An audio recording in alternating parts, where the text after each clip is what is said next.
to give you more juice, because you want about a ½ inch of juice on the top of your crock. It has to stay under water, under the juice, in order for it to ferment. If it's too dry, it won't ferment. So you want to make sure that you have enough juice. So to do that, just put a bunch of your cabbage, and you definitely need to use your hands in this making sauerkraut. So that's one thing you can do too, is wash your hands with the hydrogen peroxide. So you put about 2 cups of your chopped cabbage in your blender with the water, and about 1 ounce or 2 of a sea vegetable. I'm using laver today. You can use dulse, laver, wakame, any sea vegetable is good. You get lots of great minerals from your sea vegetables. And about a tablespoon or so, or 2 of salt, if you want salt. If not, just put more sea vegetable. And that's it. Blend that together. That's my lid.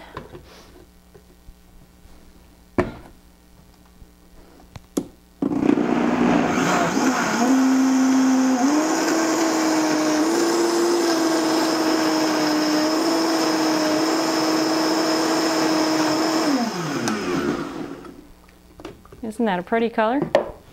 Pour that on top.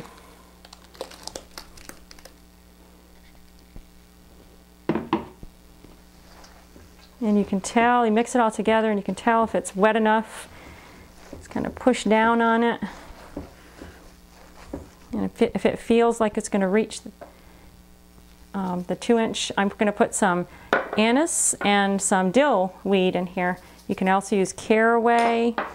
You can use anything that you really like. Celery seed, fennel seed, juniper berries, all work well. Just try the different seeds and see what flavor you like best. Or you can mix your seeds like I just did. That's my favorite, anise and dill. And this right here is my favorite device for making sauerkraut. It's called a harsh crock. This is the 10-liter, which is just about 2 gallons. It comes from, I think, a 5 or 7 liter all the way to 50 liters. And this thing, when you fill this with 2 gallons of sauerkraut, it's heavy. So I don't know how I would ever lift a 50-liter crock. But this is the perfect size for me. And this is how much sauerkraut you can make in it. Now, this is ceramic. And you fill the crock with your sauerkraut, and then you put the lid on, and after you have the lid on, you fill this trough with water. It's your water seal. It prevents any airborne bacteria from getting into your sauerkraut, but it also allows any excess gas to release. And sometimes you'll hear bubbling. You'll hear a bubbling sound. That's just the gas releasing from the sauerkraut as it's fermenting. So you mix this together. Okay, got everything in here. This is the fun part. It feels real wet. I let it sit for a minute while we were talking, and I can feel that it's plenty wet enough. You can see the water coming to the top.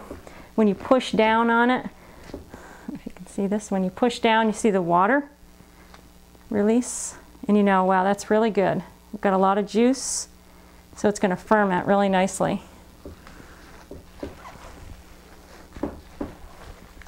Just mix it all up real well.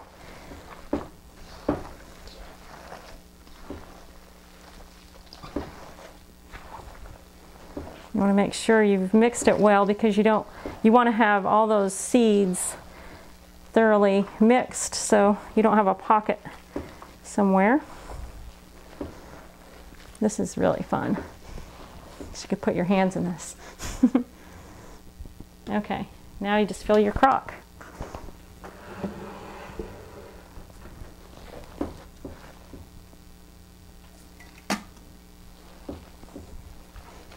There you go. Isn't that amazing? All this sauerkraut in so little time. And if you've ever priced sauerkraut, living, live, raw sauerkraut at the health food stores, it's about $8 to $12 for a pint of sauerkraut. So look at all the sauerkraut you just made. 2 gallons Probably be $200 worth of sauerkraut in about 30 minutes.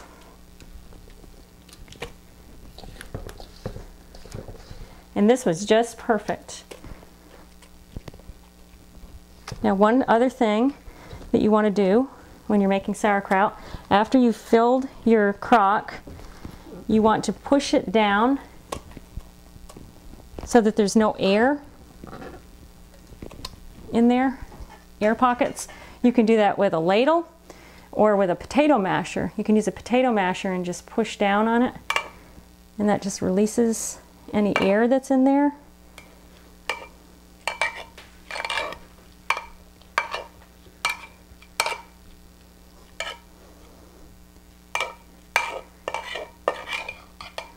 Now with the crock, the harsh crock comes with stones, 2 stones, and they put weight on the sauerkraut so that the liquid stays on the top. This liquid stays above the stones because all the weight pushes down on the sauerkraut. And so that's one of the things you want to do.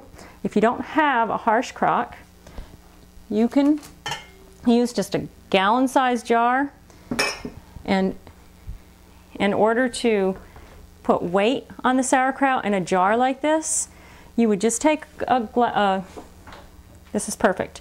You can fill this with water, and this would weigh down, this would be heavy, so it would weigh down the sauerkraut, and you would set this on top of your sauerkraut, and the water would come to the top. And then you put a lid on your jar, but don't tighten the lid. You want it to be loose so it'll release the air, and it'll have a place to go. It won't, you know, if you had a tight lid on here, your jar would just bulge. It wouldn't be good. It needs air, but you don't want to leave it exposed to the air, or there's always this problem with bacteria getting in and hurting your sauerkraut. And another device you can use is, this is called the Perfect Pickler, and I have the link to this on my website. My website is reneoswald.com. It's RENEOSWALD, and they have this. The Perfect Pickler is in the half gallon all the way to the gallon size, and this is a neat device because this is where the air releases. You fill this with water, halfway with water, and if there's any air, it just releases into that. So that's another device you can use. Thank you so much. These are the stones that come with the harsh crock, and they fit right inside here. And you just put them in. So sorry. I want you to be able to see.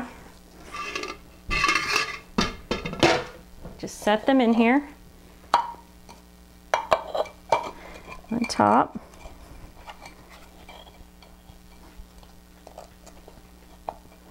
Push down, and all the water floats above them, all the juice. That's it. And then you put your lid on and fill it with water. You just fill your trough with water. I ran out of water. And you let it sit for about 1 to 3 weeks. After a week, that's when I suggest trying it and seeing if you like it. If it's not strong enough, just leave it longer. And have fun with it. And you can use lots of different vegetables too. On another video, I'm going to show you how to use different vegetables to make fermented veggies that are delicious. Oh, one more thing, I just forgot. It's important to have your sauerkraut in a room about 72 to 85 degrees for the best fermentation. If it's any colder than that, your sauerkraut may not ferment at all. So, and that's on page 268 of your book, more details about that. And you can store it in your refrigerator for 3 to 4 months after it's fermented. Just wanted to tell you a little bit more about the Transitioning to Living Cuisine book. And it's written in 7 levels, and this sauerkraut today was level 7.